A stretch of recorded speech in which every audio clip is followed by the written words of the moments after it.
Hello, তো আজকে রাখি পূর্ণিমা। সকাল সকাল আমি স্নান টান করে রেডি হয়ে গেছি। রাখি পূর্ণিমার সকলকে জানাই অনেক অনেক শুভেচ্ছা।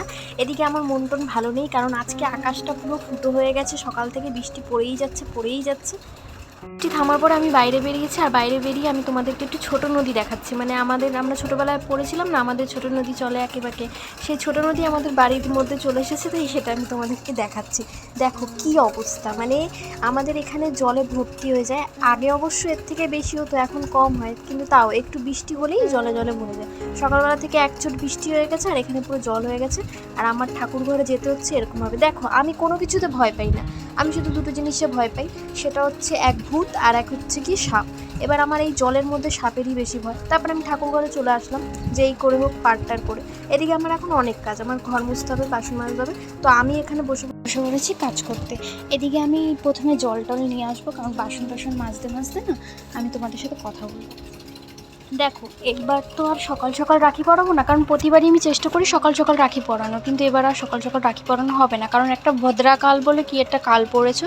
তো মাসি বললো যে এই কালের মধ্যে রাখি পরাস না তুই, মানে 2:30টার পরে পরাস। তো আমি সেইভাবেই সব কিছু তো রেডি করছিলাম, যে আস্তে আস্তেই করি, তাহলে এখন অনেক সময়, এর পরেই করবো। আমি ধীরে ধীরে একবারে বাসন টাসন মেজে টেজে ঠাকুরের পুজো টুজো দিয়ে ঠাকুরের সামনে ওগুলো রাখবো, মানে রাখিগুলো রাখবো, ঠাকুরের আশীর্বাদ নিয়ে তারপরেই রাখিটা পরাবো।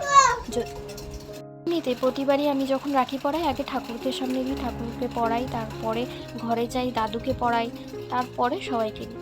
এবার আগের বছর দাদুকে পড়াতে পারিনি, এবছর আমি দাদুকে পড়াতে পারবো না মানে কি, যে দাদু এখন নেই, আমি এখন ফটোতেই পরিয়ে দিই। তো আজকেও সেই ফটোতেই পরিয়ে দেবো। আমি হিসাব করে সবার জন্যই রাখি এনেছি। দেখো আমার ভাই বোন তো নিজস্ব বলতে ভাই নেই, তাও আমার এত ভাই, তাহলে ভাই থাকলে আমার কতগুলো রাখি পরাতে হতো আমি জানি না, ঠিক আছে। এখানে আমার ঘরটাও সব কিছু মোছা টোছা কমপ্লিট হয়ে গেছে। এখন আমি সব মানে যে রাখিগুলো এনেছি সেগুলো নিয়ে আসবো, আমি নিয়ে আসতে ভুলে গেছি। তারপরে এগুলো গুছিয়ে ঠাকুরের সামনে রেখে বাদবাকি ঠাকুরের যে কাজগুলো সেগুলো করব। আর আমাদের এখানে জলে এত পরিমাণে ভরে গেছে যে এটা কবে আবার নামবে, মানে জলটা কবে যে নামবে সেটা আমি জানি না। তো আমাদের এই জলের মধ্যে হেঁটে হেঁটে কাজ করতে হবে। আর আজকে ফুল না পাইনি, মানে দিদার তো শরীর কয়দিন ধরে খারাপ, তো জন্য আমি ফুলটা টুকিয়ে নিয়ে আসলাম যে কটা ফুল পেয়েছি।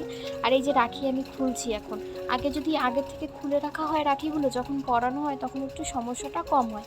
তাই আমি আগে থেকে রাখিগুলো খুলে রাখছি, যাতে রাখি পরানোর সময় কোনো সমস্যা না হয়। তারপরে আমি প্রদীপ ধূপকাঠি ধরিয়ে নিচ্ছি। আর আমি না মামাকে বলেছিলাম যে মামা তুই বাজারে যখন যাচ্ছিস প্রসাদ নিয়ে আসবি, আর একটু নতুন জামা পেলে জামা নিয়ে আসবি। তো মামা সেইভাবেই জামা নিয়ে এসেছে, কারণ দেখবে বাড়িতে যদি কোনো পুজো বা অনুষ্ঠান হয় না, তখন আমরা নতুন জামা পরি, আর যদি ঠাকুরকেও তেমনভাবে পরানো যায় আমার তো খুব ভালো লাগে, মানে আমি খুব মজা পাই যে নতুন জামা পরাবো, কী সুন্দর লাগবে দেখতে। সেই কারণে শুধু গোপুর জন্যই জামাটা এনেছি, কারণ বাদবাকি যেই ঠাকুরগুলো ছিল পিতলের, ওদের জন্য আছে। আমি তো ভাবছিলাম যে মামা ঠিকঠাকভাবে জামা নিয়ে আসতে পারবে কি পারবে না, কারণ কি বলো তো, আমার যে মানে আমার যে গোপাল ঠাকুরটা, ও অনেকটাই ছোট, মানে ওর সাইজের চুল পর্যন্ত আমি পাই না, ওর সাইজের জামা আমি ঠিকঠাক পাই না। সেই কারণে আমি যেতে চাচ্ছিলাম, কিন্তু মামা বললো আমি নিয়ে আসছি। তো আমি বললাম ঠিক আছে, তুই যখন নিয়ে এসেছিস আর কী করা যাবে। তাও আমি বলেছি এটা বড় হয়ে যাবে না, তো বলে না না বড় হবে না, দিদাও বলছে না বড় হবে না। তারপরে এই যে পরানোর পরে দেখো এত সুন্দর লাগছে, মানে আমার তো খুবই ভালো লাগছিলো দেখতে। এমনিতেই হলুদ কালার, তার মধ্যে ওর তো হলুদ কালার খুব পছন্দের, মানে গোপুর মানে কৃষ্ণ ঠাকুরের হলুদ কালার খুব পছন্দের হয়, তো খুবই সুন্দর মানিয়েছে। এখানে এবার আমার রাখি পরানো পালা। এবার রাখি যখন আমি পরাবো, আমি মনে মনে ভাবছিলাম যে আমার গোপাল ঠাকুর এমনিতেই ছোট, আমি যদি রাখি পরাই ও ঢেকে যাবে না, তো ঠিক তাই, রাখির থেকে ও ছোট হয়ে গেছে, আর রাখি ওর থেকে বড় হয়ে গেছে। আর এর থেকেও ছোট আমার গণেশ ঠাকুর তো আরোই ঢাকা পড়ে গেছে রাখিতে। তারপরে আমি আমার হনুমান ঠাকুরকে পরিয়েছি। দেখো তো ব্যাস সবাইকে রাখি টাকি পরিয়ে টরিয়ে আমি বসেছিলাম একটু হনুমান চালিসা পড়তে। আজকে তো রাখি পূর্ণিমা, তো ভাবলাম যে একটু পড়ি, তাই পড়লাম। সরল রসন দেয় তরু রায় তুলি, হনুমান চালিসা যে করে পঠন সর্বকার্য সিদ্ধি লাভ করে সেই জন, তুলসীদাস সর্বদাই ছিল। পুজো কমপ্লিট, আর আমি পুজো দিতে দিতেই আওয়াজ পাচ্ছিলাম যে ময়না মিলি চলে এসেছে রাখি পরাতে।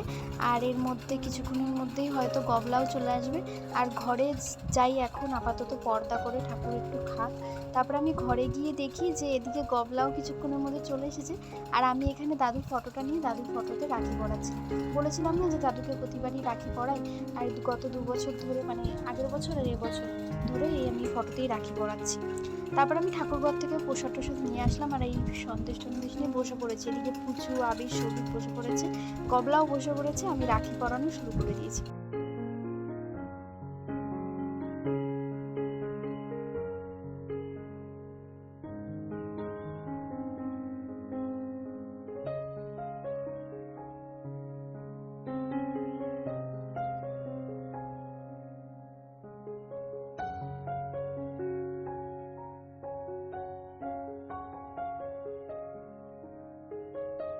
পরানোর পর আমি গিফট চেয়েছিলাম, কিন্তু ওদের কাছে গিফট ছিল না। তাই আমি ওদেরকে বললাম যে ঠিক আছে, আমাকে একটা গিফট দেবে, আজকের থেকে কথা দে যে কোনোদিনও কোনো মেয়েদেরকে অসম্মান করবি না।